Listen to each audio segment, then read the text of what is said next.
What's up, YouTube? I'm Patrick. And I'm Josh. And today we will be reviewing the 2018 anime Megalo box. Okay, so this show, when it comes to anime of 2018, is one of the best things to happen in a long time. I don't recall a year or a spring or a season as good as this since probably 2014. Just title after title of great anime. And this is no exception. With that said, the endings to shows are extremely paramount and can determine the overall quality of said series. Megalobox, my friends. Unfortunately for me and my compatriot Patrick here, fell far short of what we expected for a solid ending for Megalobox. Fall short is actually just like, that's putting it nicely, you know, because I mean, even before I personally speak my opinion on that, Megalobox is a fantastic anime. You can check out more of what we said about Megalobox in our top 5 video. Put a link right here or there, or maybe not even here or there, maybe in the back. Right across my chest. Right across the chest, you know, getting right in the, alright, okay, fine. Back to the point, right? It was a fantastic series. Just every episode brought to the table more than it did the last episode. You know, the intensity of the matches, the visceral reaction, you know, the emotional reaction that you get from watching Team Nowhere go from literally fucking nowhere to the most acclaimed boxing event that there is in that universe. And, you know, watching their struggle every week, you know, every episode, what they have to do to get it, the constant setbacks that they faced to get there. To have it end on such an anticlimactic ending that just, when I watched it, I felt that they were trying to cater to too many people, you know? They were like, man, people love Yuri, we're not going to kill him, don't want to piss anybody off. People love Joe, we're not going to kill him, don't want to piss anybody off, you know? The best that they could give us is Yuri's paralyzed, you know, and it's like that's still kind of like, damn, you know, I like Yuri, so that's still kind of like, man, you know, he's paralyzed now. But for such an epic show to end on such a PG ending and to not have something to just, you know, give that impact, you know, like you said in the you know, for the original Ashita no Joe, I'll let you talk about that, you know, but it's like, they needed something. If you're gonna do an alternate retelling of an acclaimed show that ended on such a high note, you have to bring more. If bare minimum just as much, but you have to bring more to the table. So I love Megalobox. It's really disappointing that it ended on like such a low note, but still a good anime. But I can't say fantastic because, as Josh said, the ending is paramount. Now, he drew an important connection with the original Ashita no Joe. And what these two shows had in common, Ashita and Megalobox, is that they did a fantastic job in the final episode, especially of really exploring and showing just the raw savagery of boxing, and then more importantly, that dynamic in the relationship between Yuri and Joe as characters, or in Ashita no Joe, between Joe and Jose Mendoza. But where Megalobox lacks is that, you know, in the original, there's spoilers coming in a second here, so cover your ears if you don't want to hear them. In the original, you have Joe actually died following the fight. He literally had CTE prior to the fight, was told not to fight because they knew that he wouldn't end up coming out of it alive. And he decided, you know what, I know what this is going to do to me, but this is all I have, so I'm going to give it my all anyway.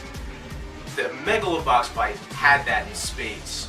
You know, Yuri had his gear removed the episode before. Joe had everything put on the line up to that point to get him to this fight, and now he's in the ring with the person that put him on the path to begin with. But they just fell short of the delivery at the very end. You know, I would have loved to see Joe actually knock Yuri out in that last episode. But instead, we got the title card. Joe knockout in 12th round or whatever the hell it was. I think that's a ripoff. We got gypped there. But honestly, what I really wanted to see is an ending that did not feel so happy-go-lucky.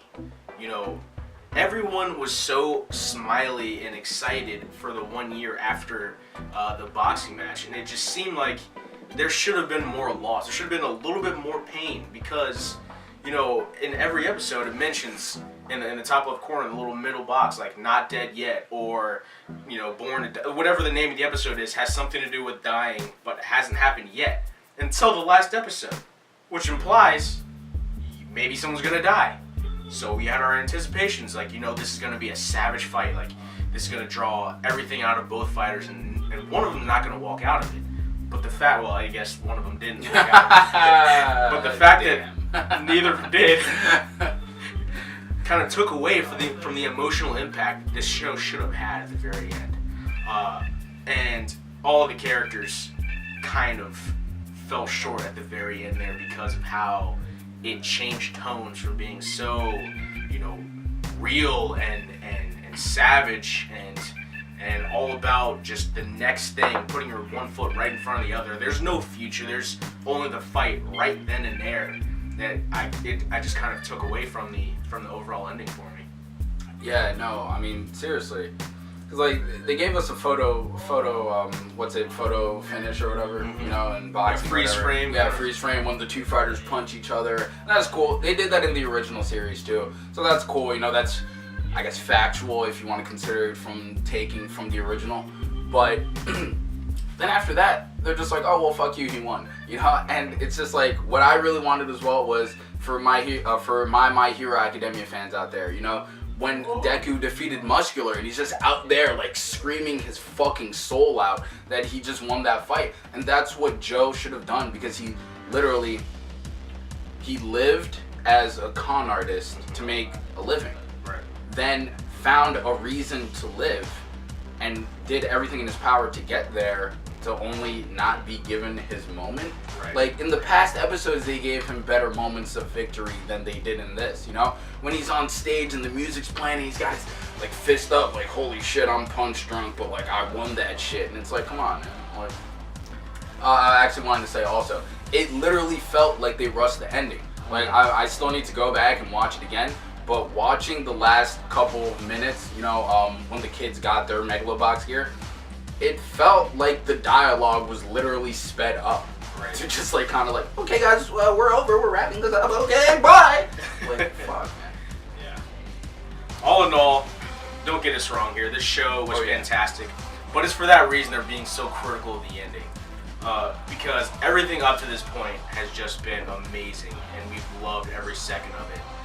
Just the fact that this ending just kind of dialed it down a little bit. It went from a 10 out of 10 to maybe, you know, like a 7.5, 8 out of 10 ending.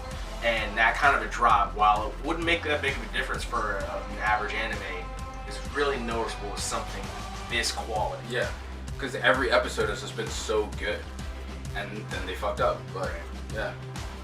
Well, yeah, that's it from Otaku Couch Reviews. Like, comment, share, subscribe. And that's all on the couch. Later, Otakus.